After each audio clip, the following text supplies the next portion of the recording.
Mae'n pwysig mae pobl yn cofio y pobl nath roi bwyd iddyn nhw yn y difficult times. Dim just mynd nôl i'r Morrisons arna. Mae'r sefyllfa coronavirus yn hollol wahanol i unrhyw beth na di weld o blaen. A mae Cletwr bron di mynd benni weired i beth maent ni'n neud.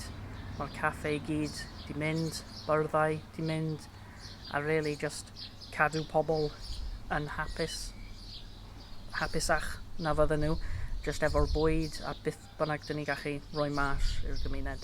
Ond dydy o ddim yn cost efficient i ni i actually agor yn yr amser yma.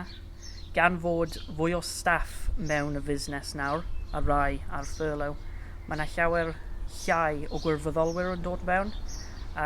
Heb y caffi hefyd, mae'r costs wedi skyrocketo, a mae'r Cletwr dal i mynd ac yn dal yn iachus, ond mae'n colli arian rhyw 500 pint yr wythnos. A dyna'r ethos ni yn yn Cletwr to look after the community yn so mae hwnna'n bwysig i wneud hwnna, ond mae'n saff iawn i bobl, os mae bobl yn dod mas eto nawr, mae'n saff iawn i dod mewn Cletwr. Da ni'n agor 9 o gloch, tan 5 o gloch, di llun di Sadwn, a mae yna anti-bac o bws y drws cyn ti dod mewn.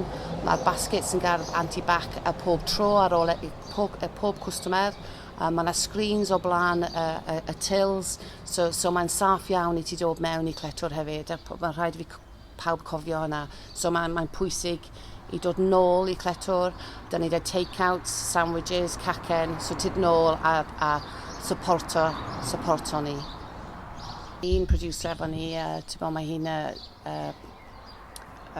neud produce lettuce leaves a pethau fel yna, a mae hi wedi respondo i beth oedd o digwydd yn mis Mawrth, a mae hi wedi plantio lot o pethau, a nawr mae hi'n gwastraffu pethau.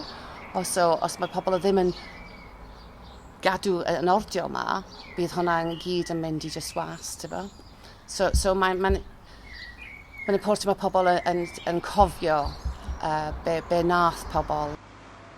Dwi'n gobeithio, wneith y government yn dweud gallai ti wneud rhywbeth ti mas, takeaways, bita takeaways ti mas, neu bydd hwnna yn fab i gael brecwast Cletwr nôl.